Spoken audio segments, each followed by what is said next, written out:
For centuries, the Roman legion stood as the undisputed titan of the ancient world. Their very name conjures images of gleaming armor, disciplined formations, and an unstoppable march towards conquest. We see them in films, in art, in our imaginations, as paragons of military might, symbols of an empire that stretched across continents. But what if I told you that the polished facade of Roman military glory hides a truth far grimmer, a reality so brutal that most of us wouldn't have lasted a single week in their ranks? Forget the romanticized tales of heroism and honor.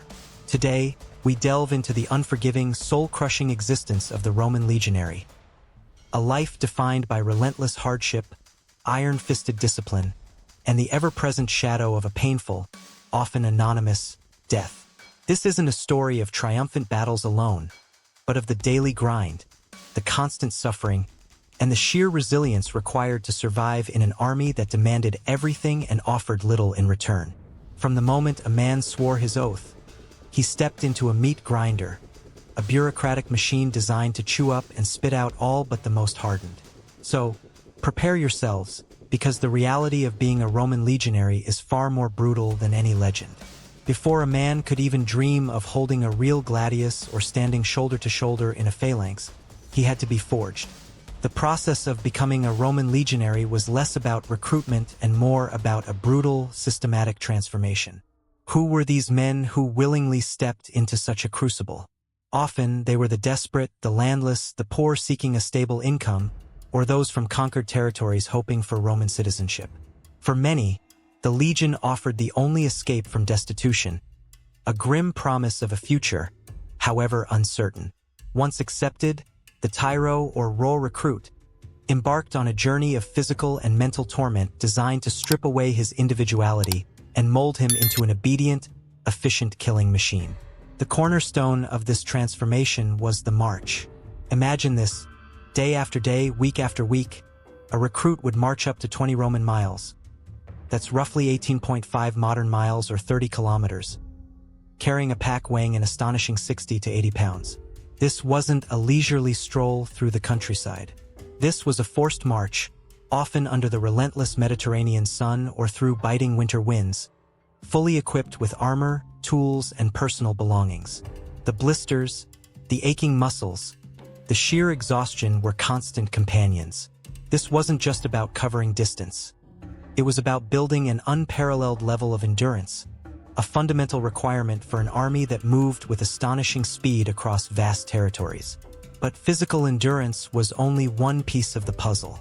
The legionary had to be a master of his weapons. They trained not with light, agile swords, but with wooden counterparts that were twice as heavy as their real weapons. This wasn't for show. It was to build brute strength and stamina, ensuring that when they finally wielded the lighter, sharper steel, it felt like an extension of their own arm. The gladius, the iconic Roman short sword, was not designed for flamboyant slashing. Recruits were drilled relentlessly in thrusting, a more efficient and lethal method for close-quarters combat within the tight confines of a legionary formation. Every thrust was aimed at vital organs, a brutal efficiency born of countless repetitions. Their scutum, the large rectangular shield, was more than just a defensive barrier. It was an offensive weapon, used to bash, push, and disorient enemies, creating openings for the gladius. Spear throwing, javelin practice, and grueling hand-to-hand combat drills filled their days. Every movement was precise, every strike calculated. They learned to fight as a single, cohesive unit, a living, breathing wall of iron and discipline. And discipline, above all else, was paramount. The Roman army was a machine built on absolute obedience. Any infraction, no matter how minor, could lead to swift and brutal punishment. Flogging was common, a public display of authority designed to instill fear and deter future transgressions. For more severe offenses or for cowardice in battle, the consequences were terrifying. Decimation, the ancient practice of executing 1 in 10 soldiers from a disgraced unit, served as a chilling reminder of the ultimate price of failure. Execution was not uncommon. This harsh, unyielding discipline was not merely punitive. It was a psychological weapon, designed to break individual will and forge an unwavering loyalty to the legion and to Rome. It ensured that in the chaos and terror of battle, every soldier would obey orders without hesitation, even if it meant certain death. The psychological toll of living under such constant, severe scrutiny, where a single misstep could mean agonizing punishment or death, is almost unimaginable. It was a system designed to create not just soldiers but automatons of war, their minds and bodies conditioned for absolute submission. The popular image of a Roman legionary often focuses on the glory of battle, the clash of steel, and the roar of victory. But for every hour spent in combat, a legionary spent countless days, weeks, and months engaged in a far more grueling, less glamorous reality: the relentless, back-breaking labor of daily military life. These men were not just warriors. They were the empire's most efficient engineers, builders, and laborers, constantly shaping the landscape to Rome's will. Consider the daily routine on campaign. Every single night, even after a long, exhausting march, the legionaries were expected to construct a fortified camp. This wasn't a simple pitching of tents. This involved digging a deep ditch, erecting a rampart, and building a palisade, a defensive wall of sharpened stakes. This monumental task, performed by thousands of men in unison, was a testament to their discipline and engineering prowess. But imagine the sheer physical toll. Digging for hours after marching for hours, often in adverse weather, knowing that the next day would bring the same relentless cycle. This constant construction work, repeated almost every night, was a brutal testament to their endurance and the army's logistical demands. And within these camps, life was far from comfortable. Sanitation was rudimentary at best, and often non-existent. Crowded conditions, coupled with poor hygiene, made disease a far greater killer than any enemy sword. Dysentery, malaria, and various fevers swept through the legions with terrifying regularity, decimating units not on the battlefield, but in the squalor of their own temporary homes. The stench, the flies, the constant threat of illness, these were the unseen enemies that stalked every legionary. Their diet, while designed to be nutritious, was monotonous and often unappetizing. Grains like wheat and barley formed the staple, supplemented by whatever local produce or meat could be acquired. Hardtack biscuits, dried fruit, and a sour wine known as pasca were common fare. Imagine eating the same bland, often unpalatable food, day in and day out, for years on end. It was sustenance, not enjoyment, and a constant reminder of their utilitarian existence. Beyond camp construction, legionaries were the backbone of Rome's vast infrastructure projects. They built the roads that crisscrossed the empire, allowing for rapid troop movement and trade. They constructed bridges over treacherous rivers and aqueducts that brought fresh water to burgeoning cities. These were not specialized tasks performed by a separate corps. Every legionary was expected to contribute. This constant physical labor, whether digging, hauling, or building, meant that a legionary's body was perpetually pushed to its limits, a testament to the fact that the Roman war machine was powered not just by military strategy, but by sheer, unyielding manual effort. The bureaucratic grind was another inescapable reality. Pay, promotions, transfers, and supplies were all managed through a complex, often slow-moving administrative system. Soldiers, many of whom were illiterate, had to navigate this labyrinth, often with little recourse if errors occurred. Their meager pay was often deducted for equipment, food, and even burial expenses. They were essentially cogs in a massive military machine, their individual needs often secondary to the grand designs of the empire. This constant administrative burden, coupled with the physical demands, painted a picture of a life that was far from glorious, but rather a relentless cycle of duty and hardship. Yet, amidst this grueling existence, a unique form of camaraderie flourished. Within the Contubernium, the 8-man tent group, soldiers formed bonds that transcended mere friendship. They ate, slept, marched, and fought together, relying on each other for survival. This shared hardship forged an unbreakable brotherhood, a sense of loyalty that often surpassed even their allegiance to Rome. In a world of constant danger and discomfort, these small units became a soldier's true family, a source of comfort and strength in an otherwise brutal reality. This was the human element that allowed them to endure, a silent pact of survival forged in the crucible of shared suffering. While much of a legionary's life was spent in the relentless grind of training and labor, the ultimate purpose of their existence was combat. And the reality of Roman warfare was a visceral, terrifying, and utterly unforgiving experience. Forget the clean, choreographed battles of modern cinema. Ancient combat was a chaotic, brutal melee, fought hand-to-hand, often for hours on end, where survival hinged on discipline, brute force, and sheer luck. Imagine standing in a tight formation, the testudo perhaps, as enemy arrows rained down, or facing a charging barbarian horde. The air would be thick with the dust of battle, the screams of the wounded, the clang of steel on steel, and the guttural roars of men fighting for their lives.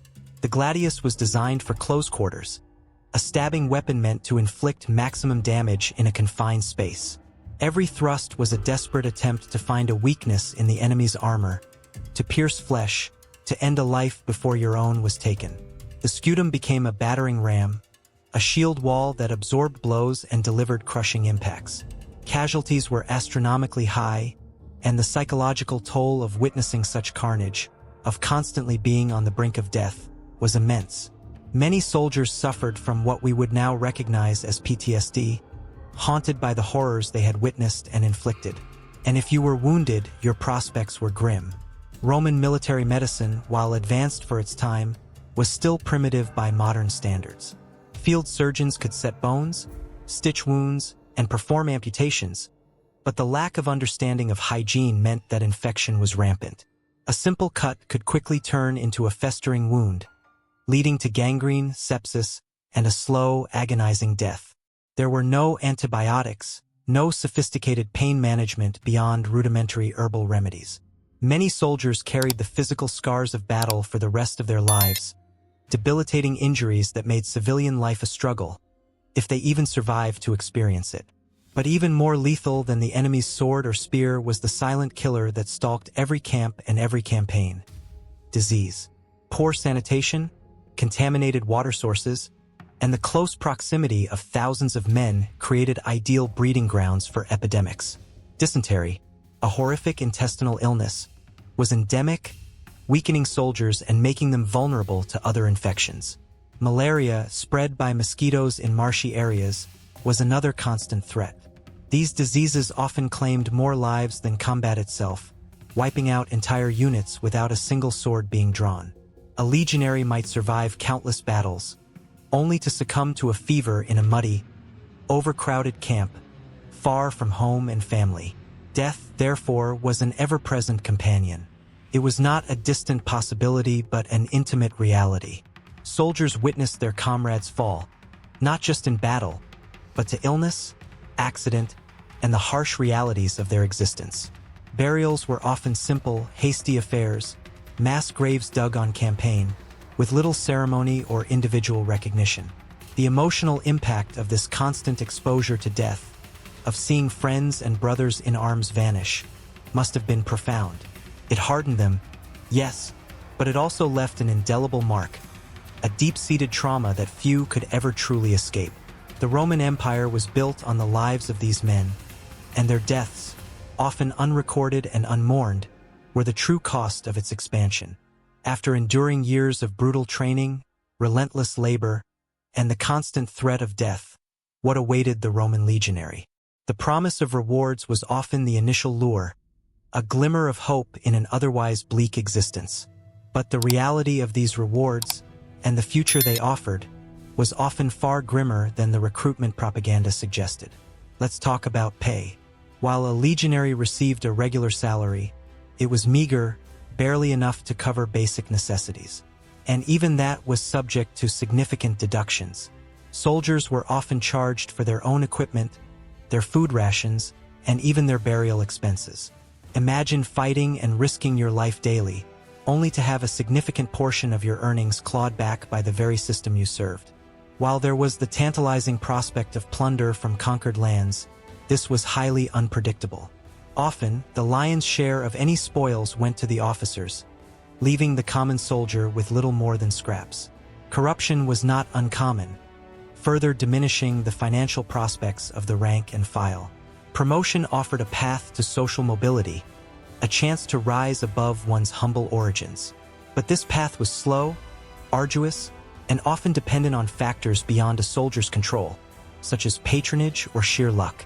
Decades of loyal service were often required to achieve even minor advancements, and the vast majority of legionaries remained common soldiers throughout their careers, facing the same hardships day in and day out. The dream of becoming a centurion, a respected leader, was a distant one for most, an illusion of upward mobility that rarely materialized. And then there was retirement. The standard term of service was 25 years, a quarter century of relentless physical and mental strain, of living on the edge of survival. If a soldier was fortunate enough to survive this grueling period, he might receive a plot of land or a lump sum of money. But even this was not a guaranteed ticket to a comfortable life. The land might be unfertile, far from civilization, or difficult to manage. The lump sum could quickly dwindle, especially for men who had spent their entire adult lives in a highly structured military environment and were ill-equipped for the complexities of civilian life. Many veterans struggled to adapt. They carried not just the physical scars of battle, missing limbs, chronic pain, disfigurements, but also the invisible wounds of psychological trauma. The constant exposure to violence, the loss of comrades, the rigid discipline, these experiences left an indelible mark. They might find it difficult to integrate back into society, to find meaningful work, or to connect with people who had not shared their brutal experiences. The peaceful retirement promised by Rome was often a lonely, difficult struggle, a final, grim chapter in a life of hardship. The Roman Empire, in its relentless expansion, consumed its soldiers, leaving many broken and discarded once their utility had expired. Beyond the sheer physical demands, the training regimen was also a psychological crucible. Recruits were constantly reminded of their insignificance, their individual identities stripped away to be replaced by the collective identity of the legion. They learned to obey without question, to suppress fear, and to endure pain. This mental conditioning was as vital as the physical, ensuring that in the chaos of battle, their instincts would be to follow orders, to hold the line, and to fight as one. The constant drills, the repetitive movements, the unyielding discipline, all served to ingrain these behaviors deep into their very being. They were taught to march in perfect step, to form intricate maneuvers, and to maintain cohesion under pressure. This wasn't just about looking good on parade. It was about survival on the battlefield, where a single break in formation could spell disaster for the entire unit.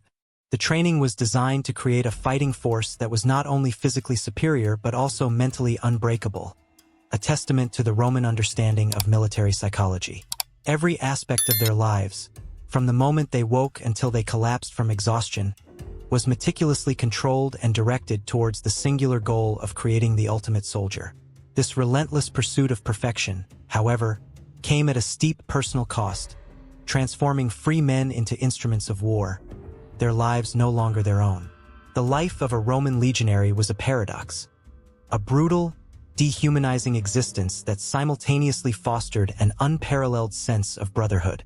Within the Quintubernium, the smallest unit of the Roman army, consisting of 8 men who shared a tent and often cooked and ate together, bonds were forged that ran deeper than family.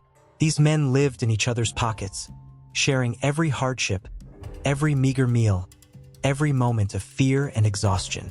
They relied on each other for survival, not just in battle, but in the mundane, grueling tasks of daily life. If one man fell ill, the others would tend to him. If one struggled with a heavy load, others would assist. This constant, intimate proximity, coupled with shared adversity, created an unbreakable camaraderie, a silent pact of mutual dependence. It was this bond, more than any decree from Rome, that often kept a legionary fighting when all hope seemed lost.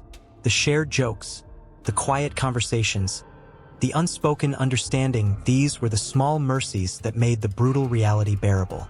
Beyond the Quintubernium, the legion itself was a complex social structure, a microcosm of Roman society. Centurions, the backbone of the legion, were experienced, hardened veterans who commanded their centuries with an iron fist, but also with a deep understanding of the men under their command. They were often promoted from the ranks, having endured the same hardships as their soldiers, earning their respect through courage and competence. The relationship between a centurion and his men was often one of grudging respect, a balance between strict discipline and paternal guidance. Higher officers, often from aristocratic backgrounds, might seem more distant, but their presence was a constant reminder of the vast hierarchy that governed their lives. Yet, even with these distinctions, the shared purpose and the constant threat of external enemies fostered a sense of collective identity. They were all Romans, all legionaries, bound by an oath and a common destiny. This constant physical labor, whether it was digging trenches, felling trees, or quarrying stone, was not merely a means to an end. It was an integral part of the legionary's existence, a perpetual test of his endurance and resilience. The Roman army was a self-sufficient entity, capable of building entire cities, not just temporary camps wherever it went. This meant that every soldier, regardless of his primary role, was also a skilled laborer. They learned to work with tools, to understand basic engineering principles, and to contribute to massive construction projects that would stand for centuries. This ceaseless toil, often performed under harsh conditions and with minimal rest, further hardened their bodies and minds, making them impervious to discomfort and fatigue. It was a life of perpetual motion, a constant cycle of marching, building, and fighting, with little respite or personal freedom.